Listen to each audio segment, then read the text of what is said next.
The Nintendo GameCube was one of my first video game consoles, and to this day, the titles on that system are still some of my favorites of all time. Super Mario Sunshine, Custom Robo, and the game I have probably put the most hours in throughout my childhood, Super Smash Bros. Melee. While I think Smash Bros. Ultimate is the better game overall by a slight margin, calling Melee ahead of its time would be an understatement. Considering the rush nature of its development, it's incredible how jam-packed this game is with stuff to do. 3 main single-player modes, Classic, Adventure, and All-Star, along with event matches and stadium minigames, with plenty of trophies to collect. These trophies were such a cool look in Nintendo's history, and unlocking them always felt very satisfying, but no matter how cool they were, trophies were far from the most exciting thing to unlock in this game. When booting up Melee for the first time, you are greeted by this roster. This is already an impressive 14 characters compared to only starting with 8 in the last game. But when young me beat Classic Mode for the first time as Kirby, I was unbelievably hyped seeing this screen, prompting me to beat Jigglypuff to unlock her as a playable character. Once I beat her and got back to the roster to see her portrait added, it solidified how much I loved unlockable characters and content in games. Melee's trophies were fun to unlock for a single-player experience, but unlocking characters and stages that I could use in all modes? Now that is an idea that I can get behind. It took me a long time to unlock most of the characters and stages. This was before I had access to the internet on a regular basis, so unlocking stuff was a lot of guesswork. Characters had multiple unlock conditions, one of which was based on the amount of multiplayer matches played, so I distinctly remember playing multiplayer with my cousins only to be interrupted with the opportunity to unlock a new character. I think it took me multiple years of playing the game as a kid to unlock Mr. Game & Watch to complete the roster and unlock All-Star Mode. But the process along the way was so cool and mysterious to me. Nowadays, I recognize that some of the unlock conditions for these characters are a little odd, like Luigi. Complete Stage 1 of Adventure Mode with a time ending in a 2 in the second slot with any character on the roster, then beat Luigi and Peach in less than a minute. I remember stumbling upon this by accident personally, but I can't imagine how you would figure this out if you were unlucky enough to not ever hit the 2 in the second slot. As I mentioned before, you could still unlock characters by playing a bunch of versus matches, but that could be incredibly time-consuming, especially if you don't have a group of people to play with often. Therein lies the problem with unlockable content. How hard should it be to unlock some of this stuff? Especially in a game where the focus is playing multiplayer with friends, it may be frustrating to have limited options. I would argue, however, that not having any unlockable content can kill enjoyment of a game very quickly, at least for me. Fighting games thrive in multiplayer environments. AI fighters will never be able to capture the feeling of playing against a real person. But with that being said, many people who play fighting games, myself included, are not winning enough online to keep the game consistently fun. Plus, shouldn't there be a fun way to get better with certain characters before trying them out online? This speaks to a whole separate issue when it comes to single-player content in fighting games specifically, which I plan on covering another time, but my point still stands. Unlockable content of any kind, even if the characters themselves are all unlocked from the start, can lengthen the amount of time someone is interested in the game significantly. People who play games typically love feeling rewarded for their efforts, and what better way to reward them than with something as significant as a whole new character to play as? Or if not a character, at least new costumes or costume pieces for the characters in a customizer. Unlockables matter a lot less in a game focused on story, as discovering more of the story in itself is the intended reward.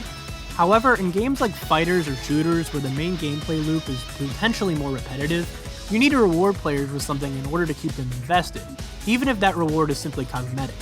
I'm not much of a Call of Duty fan, but even I can't deny the satisfying feeling of earning guns and loadout options only to prestige and reset your level just to give yourself a bit more of a challenge and the ability to re-unlock everything all over again. Even other shooters like Halo, who before Halo 4 give everyone the same loadout at the start of a map, would reward players with cosmetic armor pieces to add to their character, which gives them something more to look forward to than just the rank going.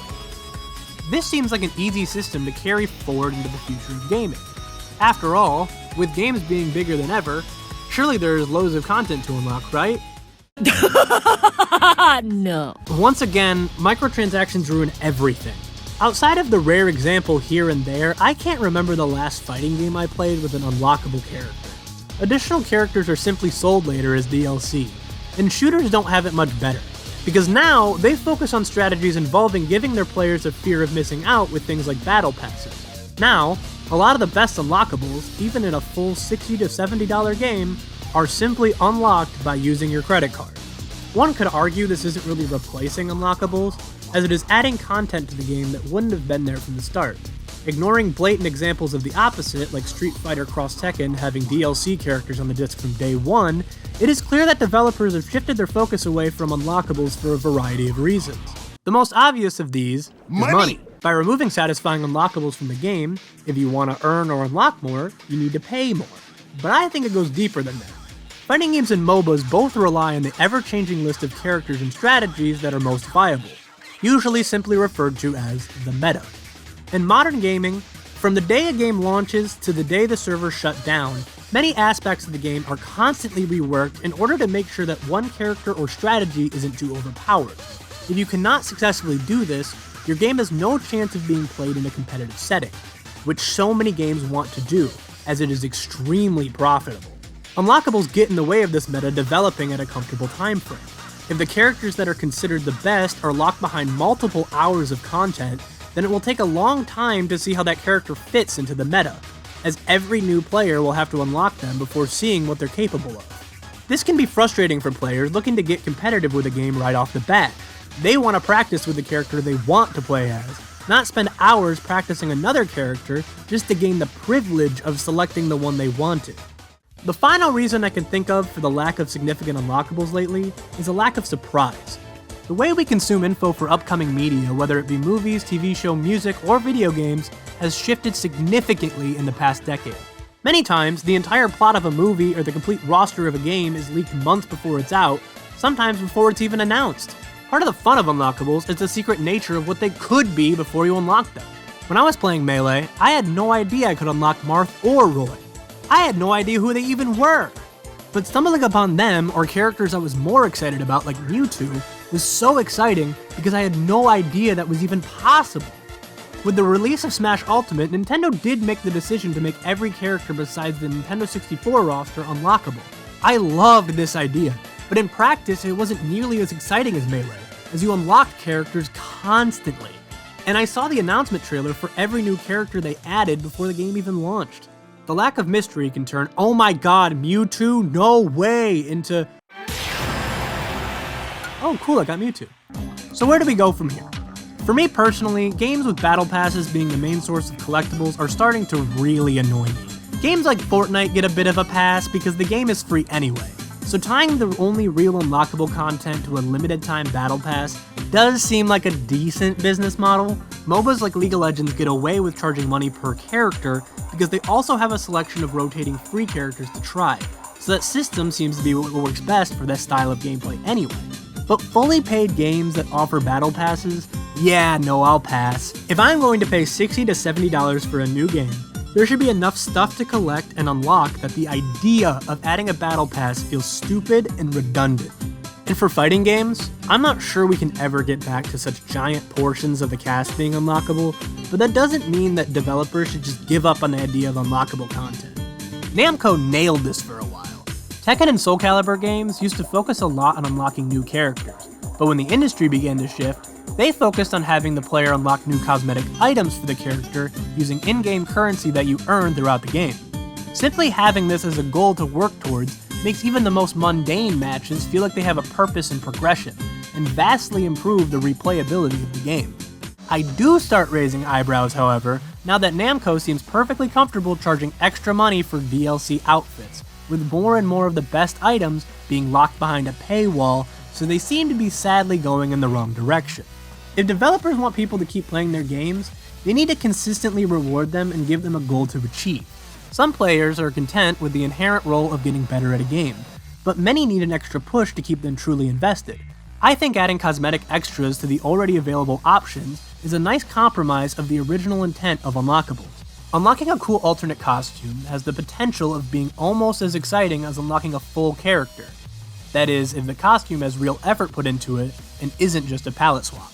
Super Mario Odyssey has tons of unlockable costumes, and it really added so much charm to an already fantastic game. So maybe that's the answer. Instead of major elements like characters being locked behind gameplay, they can reward the player with increasingly cool cosmetic upgrades as part of the experience, with more major additions being paid DLC. That seems to be like a great compromise for both gamers and developers, so I think that would be a great... What's that? The latest Street Fighter 6 costumes cost $6 each. To anyone who plays games, do not buy things like this. I get paying for a new character, as it could potentially take months to learn and master their moveset, so you can get your money's worth of gameplay out of the purchase. But $6 for one costume. We need to ensure that practices like this aren't profitable, and maybe we can get back to some of the joy that comes from unlocking stuff with gameplay. Vote with your wallet so that you don't have to unlock content with it for your favorite game. I want my kids someday to excitedly tell me about the new things they unlocked in their game, not beg me to give them my credit card info to unlock a new skin. But if things continue like they are, I guess I'm gonna need to hold on to my GameCube to show them how things used to be.